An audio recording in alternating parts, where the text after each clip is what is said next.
Guys, Romie here. So, this is of course the recap for Greenleaf, Season 1, Episode 3. The episode is entitled, We Shall See Him As He Is.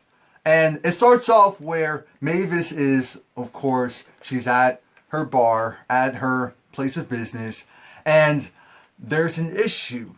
The drawer is a little light. You know, the cash register, there's some money missing. And apparently it's the young boy who plays the piano. He most likely took it because I'm assuming this isn't the first time he's done it, or at least done something like this. Now, we're back at the mega church, and Alexa, well, first we have Uncle and Bishop. They're talking to each other about, praise God, praise this and that, of course, they're going to take a plane ride to go, I forgot where they're going to go, but the plane is pretty old and all of that. But aside from that, they also secured certain people for more funding and money. And everything about them is just money, money, money. And also talking about how they're going to overcome this whole tax thing and that no one's going to get in their way. And Alexa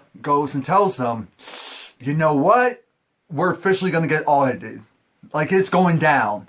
They're officially requesting everything. This is not just, okay, let us see no. They're one way or the other. They're going to find out something.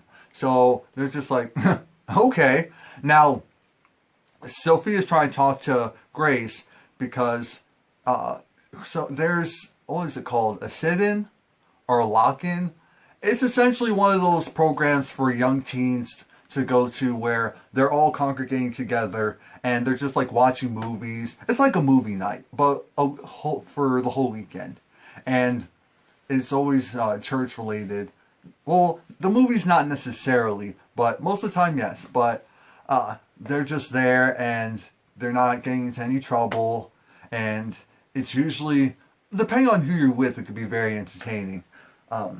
So she's just like, Mom, do I have to go? And then she also got concerned because she thought, okay, am I going to have to believe what they believe and see things the way that they see things as far as religion? And are they going to make me do stuff? And she was just like, no, that's not what it's about. It's just about coming together.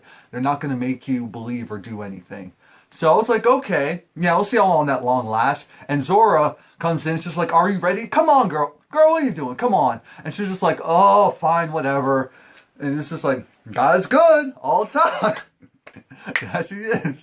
And it's interesting because Grace was typing up an email, and it was actually to Danielle because she realized she still wants to go and do something about it, and her mom is getting in the way. So she's going to go to her directly. Now, we have Kevin talking to, again, I need to learn this guy's name because clearly he's going to be around for a while. And the white guy who he's helping out for the outreach ministry.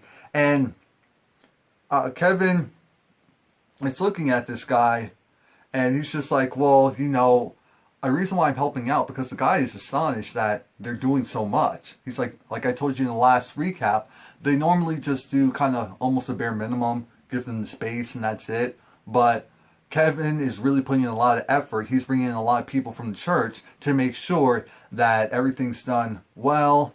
And he was just like, you know, I really, really, really appreciate this. And Kevin talked about how he always knew it was his calling to do everything he could for others.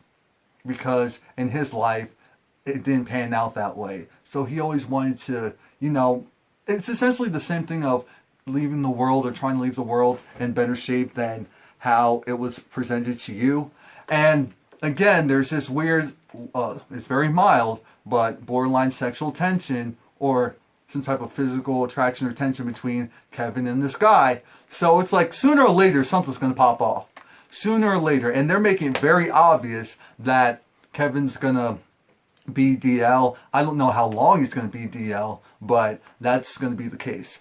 And we have little itty bitty Grace, Gigi, talking to Noah. And again, this is the episode where she's going to be invited out to dinner and that Noah's fiance thought of it. And she's just like, are you sure that's a good idea? And I'm thinking the same thing. Are you sure it's a good idea? But Gigi, Grace, more so for you, not for him, because we know how this goes sometimes when your someone's ex comes back into town, and instead of going and ostracizing them, you draw them in really close. One, to make sure that you keep a good eye on them. Two, to figure out what their intentions are. That's normally what it really is. I don't care how nice Isabel's supposed to be. I don't trust her. I do not trust her. I'm sure she's doing this to make sure that Noah and Grace don't get any bright ideas. Now, Jacob, he's going to be going to dinner with Carissa, and Jacob's drinking, so Jacob's not going to be driving. Jacob is already drinking, getting sauced up just for dinner. I'm like, damn, having dinner with your wife is going to be that bad, Jacob? Really? Really, man? Come on now. Jacob, come on. Now, they're having a date night, not Jacob. Well, technically Jacob and Carissa, but also Kevin and Charity. Kevin and Charity are at, they're having a blast at karaoke night, and Kevin is feeling it. La la la la la la la. You know that song. Don't judge me. I'm not remembering it right now. And he's killing it. He's having a great time, and he's noticing that these two guys who clearly are gay, or at least very flamboyant, we're gonna go and assume gay, that they are really feeling Kevin, and Kevin's not really sure how to respond to that. He's just like, yeah, yeah. Whenever he's looking at Charity, he's like, yeah, yeah. Back to them, yeah. So he kills it, and she's just like, wow, you're on fire tonight. And the interesting thing is that those guys actually go and get Charity and Kevin shots, fireballs. And of course, they love the shots, so they're going to do more of it. But Charity loved the fact that her man was kind of being pawned over by those two gay guys. She was very entertained by it, and he, of course, downplayed it. And so I was like, okay, Charity's open-minded. That's interesting. That's interesting. That explains why she's with Kevin. She just doesn't know it yet. I'm like, damn, poor Charity. If only she knew, but she will soon enough. Now, we have this really awkward table sit down with Jacob and Carissa and this other couple. This other couple, of course, is very affluent, and they're talking about how they're so in love, and how basically after their first date they knew that they were meant for each other, and how the husband proposed to her after, I think, just one kiss. That was it. That's all it took. And also, as far as their religion, they're a little bit more conservative, and that's how Jacob preaches. I don't know if it's because of the fact that Carissa tells him to preach like that or whatever, but they like the fact that Jacob is more on the conservative side than, you know, being the traditional, oh, praise him, yes, you know. And I thought, I was a little offended by that, because I'm like, you know, at the end of the day, if that's how you minister, if that's your type of ministry, that's your type of ministry. I don't understand why you downplay someone's ministry like that. You're both speaking, technically you're speaking to different people, because different people require the word to be spoken to them in different ways. So I wasn't feeling her on that. I really wasn't. Like, I get what she was saying in a general joking manner, but I knew that she was also serious. That's when, for me, it got to, all right, I knew I didn't like you before, I really don't like you now. And, of course, Jacob was offended, because he was like, you know, so you're making fun of my father? And she was like, of course not. And, you know, they're trying to hold hands, but he's not interested, so he stops holding hands with her. And it's very clear that she takes over and talks for him, because he's uninterested in even being there. And the other thing with that is, now we're dealing with Isabel. Isabel is on this little, like, date with Jacob and Grace. And Isabel, like I told you that there was going to be something about her. And Isabel has this whole thing of, she's trying to figure out, why is Grace back? I knew it! Didn't I just say a couple of minutes ago that that's what her real intentions were? That's what her real goals were. She's wondering, why the hell are you back? What happened? What happened in your marriage? Were you married? I know you have a daughter, but were you married? Did you ever think about marriage with that person? Back with the church again? Like, what's really good? And 21 questions. And of course, because she's so nice and she's so cute, Grace isn't thinking too much of it, but I'm like, Grace, come on now, Grace. Let's be a little bit more of a skeptic. You know what's going on. Now, after that, we have Sophia. She's, of course, at the lock-in, and Zora, she sees the guys there, and the guys are just like, come out. So, of course, she invites her sis, Grace, and Sophia, because they're really close now. I mean, they are really close. They're like family. And it's really nice, because she even said, I'm really glad that you're here because I finally have a sister. And it's like, oh. Now we have, because I already said all the other stuff prior, now we have Mavis talking with this young man, and she's just like, what's going on? And at first he's lying, and I'm looking at him because he looks really familiar. Let me know where he's from. Oh yeah, please like, comment, subscribe. Let me know where he's from, because he looks really familiar. But he was initially lying and saying that he didn't take the money. And she was just like, look, I'm going to call the cops. I'm going to kick you out. I'm going to do all this stuff. And he was like, no, I did it for my mom. And she was like, your mom made you do this? He was like, no, but I knew that she needed the money. She needed the money because of her car. Why? It's like, why? Oh, because her car, she told it because she was drunk. You cannot go and fix all your mother's problems. I understand that that's your mom, but she cannot bring you down. Do you hear me, young man? He was just like, yeah, of course, I'll pay you back. I'm so sorry. It's like, I know you'll pay me back.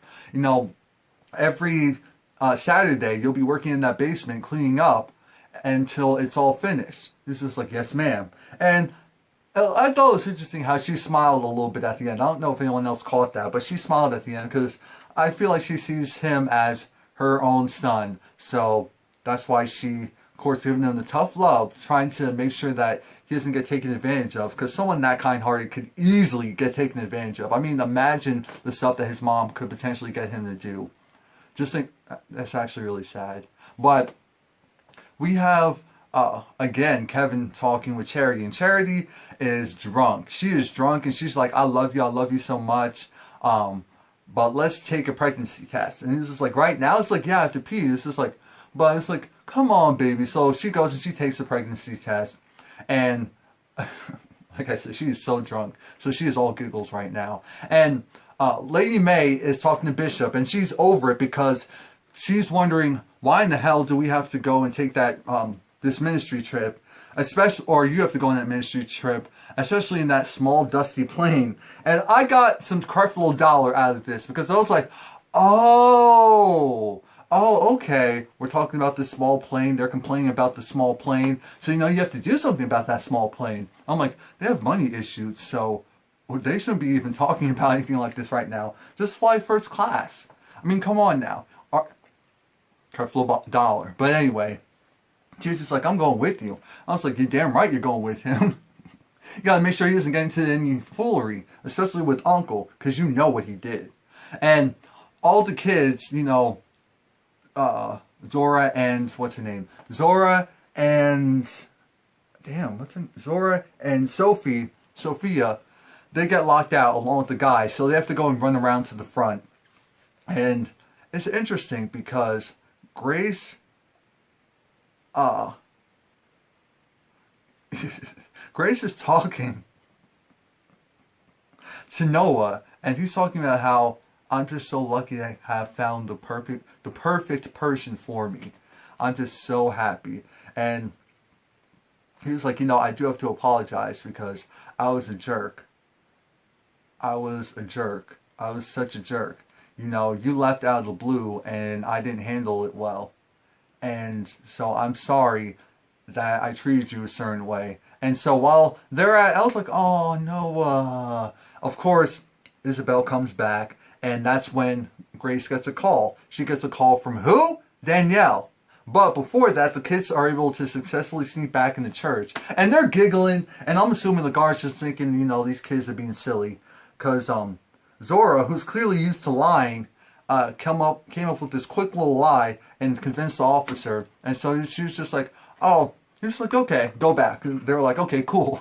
I'm thinking to myself, they are giggling. They are clearly high as high as all hell, but alright. Maybe he's used to seeing all these kids high, and so he can't tell the difference. I mean, it's sad, but that might be the truth. So Danielle goes and meets up with Grace, and they talk. And yeah, so it's interesting because basically it's Mavis versus Uncle Mac. And Uncle Mac is trying to get Mavis to stop interfering and stop helping Gigi out because he knows what he did. And he can't have his sister go and helping his niece take him down. So he threatens her. He's just like, you know this place. You know, have you heard of eminent domain? We can seize this land that your bar is built on and take ownership of your place. If you don't want that or anything else to happen, you will stop interfering. And she was just like, look, you are Satan. I don't know what happened to you. I don't know what Daddy did. Basically, I almost thought she was going to say, I don't know if Daddy touched you or something. Maybe she did say that. Or if Mom did something to you. But what I do know is you are evil. You are the devil. And trust and believe this isn't over. I am not backing down. You don't know who you're messing with. And so he walks out and he's just like, oh. I'm like, I hate you. Anyway. And after that, we have Danielle talking with Grace. Danielle is just, here's the thing. Danielle's trying to say that she made it all up. That it wasn't real. That, you know, it was in her head. She apologizes. And she got nervous. She lied. And she was just like, I'm telling the truth. I honestly didn't do anything. And I mean, Danielle was so convincing. I almost saw, I was like, wait a minute. Wait, did nothing happen? I mean, that's how good she was. But then, that's the thing about it. I'm like, no, you know that she is being forced not to say anything. You know her mom probably was like, put the fear, I'm not going to put the fear of God, put so much fear into her that she knows that she cannot tell the truth no matter what. She was like, I didn't. It looks like something happened.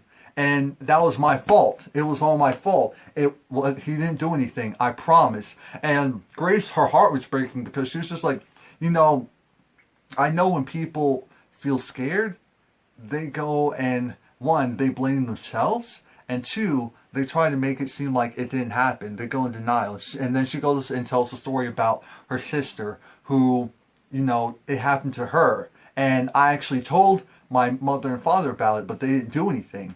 And it happened multiple times to my sister. And at the end of the day, my sister isn't here anymore. She committed suicide because she couldn't take it. She couldn't live with what happened to her. And she didn't go and fight it. You know, as soon as they got back, the parents got back to her, everyone got back to her, she lied and said, you know, it never happened. She stopped standing up for herself. She gave up. And so she eventually gave up again and, like I said, committed suicide. So because of that and because I wasn't successful in helping her, it happened again and again and again. So I need your help. And she was like, no, I'm sorry. And she was crying, but she was like, it did not happen to me. It was a lie. Nothing happened to me. And I was like, oh, Lord, baby. Again, I was like, damn, did it not happen to her? But I was like, no, this is all some BS. It happened. It happened. We know you did it before. It happened. So after that, we have Sophia, and there's this attendant who comes to her because Sophia's reading, and Sophia talks about, you know, this is given to be my math teacher and all that, and she just talks about how she's not, the school's different, everyone's different. She went from, again, being the black girl. I know she said this to her mom and all that, but essentially this advisor is just like, you know, it's okay, you can continue reading, I just want to check in to see if you're good. She's just like, you know, are you saved? And she said, do I have to be here? She's like, no, not at all. It's just that I see a little bit of God, Jesus in you. And so I was just wondering, because I see a light. There's definitely something special about you. And at first I was like, does this chick have evil intent? But I was like, okay, no, she doesn't. This is something else. She's like, okay, she sees a little bit of her mother in her. She's just not saying it. And so she's like, you know, take this all in. Take it for what it is, because it's not so bad. Honestly, it's not so bad. It's different than what you're probably used to, but give it a chance. And so she does. She's like, I like the hair, by the way. Again, this is Sophie, embracing new things. And so she really appreciated that. A lot of times people don't realize that positive reinforcement that comes from someone else sometimes is weighted a lot more than when it comes from someone in your family, or someone who's always around you, always trying to uplift you. So, shout out to that woman for uplifting Sophia. But Kevin is over it because Kevin is shook. Guess who's pregnant, y'all? Guess who's pregnant? Yes, Charity is pregnant and Kevin looks concerned. Guess who's clearly not going to get pregnant ever again? Carissa, because Jacob is over it. The relationship looks dead when they're having that car ride back to the house. And Grace is just looking like she needs a sign from God because this is too much. This is just all too much. She doesn't know what to do. She doesn't know how to help. She's just at a loss because everything that she tries to do is not working. So she has to come up with a new game plan. Now, excuse me, they're at the airport and, Lady May, Bishop, Unc, they're all at the airport and they're wondering, why is it taking so long? So their advisor comes out and says, I'm terribly sorry, but the plane is having technical difficulties. It is an older plane, and so it's not safe to fly. I appreciate the fact that they weren't getting on that damn plane. They didn't force themselves or get the people who's like, I don't care what's going on, get me on that plane. They're all like, this is ridiculous.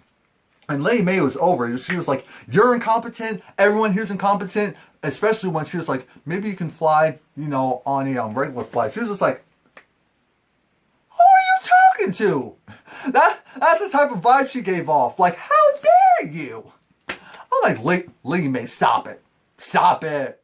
Stop it. Stop it. And so, that's when Bishop was just like, screw it. I want a new plane. I'm like, and that's where the Creflo Dollar reference comes in, because I'm like, okay, where are they going to get the money for the plane? Where are they going to accumulate the dollars for that plane ride? Now, we're back at the church, and again, this is where things get a little awkward, because there's another conversation that needs to be had between Grace and between, Noah. And so she was just like, Isabella's great, I really love the dinner, but we do need to talk. And speaking of talking, Kevin goes and talks to his guy pal, and he's like, guess what? I'm having a baby, and here's a look. Oh, congratulations! Oh my gosh, that's great. And so it's just like, okay, you have to do something over there. And clearly Kevin realized, alright, that was kind of weird, but I'm going to ignore that. Carissa's trying to save her marriage. She's trying to save her marriage, but her husband's over it. Because she's just like, I realize that our marriage is destroyed, and there's something that I can do to repair it. She's just like, okay, good. It is what it is. She's just like, but maybe we can go to counseling. No, I'm not doing counseling. And when he said that, to me, that cemented the fact that it's over between them. It's over. It's over. It's over. It's over. And Grace tells that, Grace told Noah about faith. I think that's what their conversation was about. Grace was over it. She just needed to get away. She couldn't be in that house anymore, so that's why she left. And she was just like, why didn't you tell me? It's like, how could I possibly tell you? How could I possibly tell you? Because at the end of the day, you would have killed Uncle if you knew anything about that. And this is like, yes, exactly, why didn't you tell me? And this is where things got weird, because they were holding hands, and I'm thinking to myself, okay, so Noah is hearing this information. Now, depending on what Grace tells him next, is he going to go and tell that to Lady May? Is all this going to be told to Lady May? This show is so good. It's so interesting. Shout out to Oprah for giving us 3 episodes in 2 days. And technically 4 episodes in 2 to 3 days when you include, if you go on the OWN app, it has episode 4. So I'm going to go and watch episode 4. I'll definitely have that recap out within the next couple of days. I might just hold off on launching it until the night after the episode airs, but we'll see. Again, please like, comment, subscribe.